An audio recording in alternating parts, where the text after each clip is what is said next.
Good evening. It's me, Aisha, and Ali Cat, who wants to get in on the act.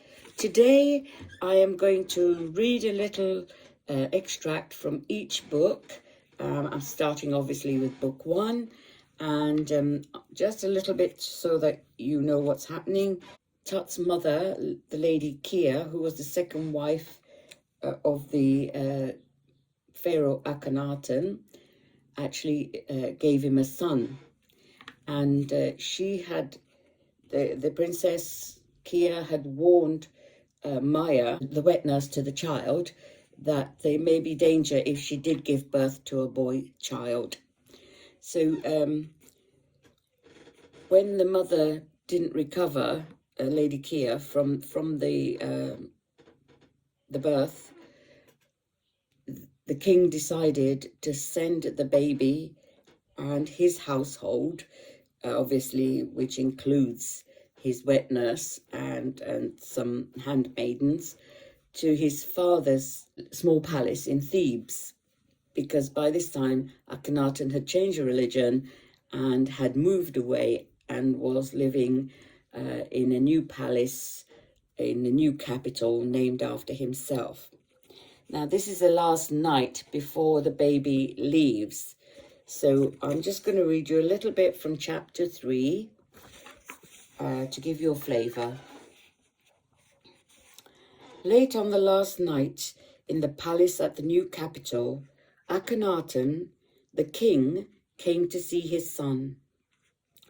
He had promised Nefertiti that he would visit the child only once a year, on the date of his birth, until the prince reached the age of 6, when he would return to the palace for kingship training.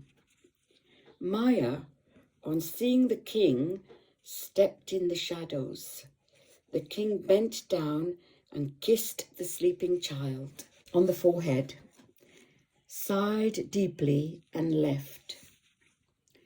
The Lady Kia had forewarned Maya of danger from the queen if she provided the king with an heir, but Maya could sense that was not the only source of danger. I, the king's vizier, and Horemheb, the king's commander-in-chief, both came to visit the child before his departure to Thebes, commenting on how happy and well-nourished the child looked. Maya remained in the shadows. Horemheb looked at I. "What are you thinking?" asked I, suspicion in his voice. "It would be so easy to end this now. All I have to do is put my hand over the child's nose and mouth. It would not take long to put out that little life." Before I could respond, Horemheb moved forward and was about to place his large, rough-looking hand over the sleeping baby's nose and mouth. Then, as though bitten, Horemheb jumped back, a look akin to fear in his eyes. I's anger at Horemheb's action was palpable, but he was taken aback by the fleeting look of fear. Horemheb, nursing his right arm, whispered, "There is strong magic at work protecting this child," as he backed away from the crib. "What do you mean by going against my instructions?"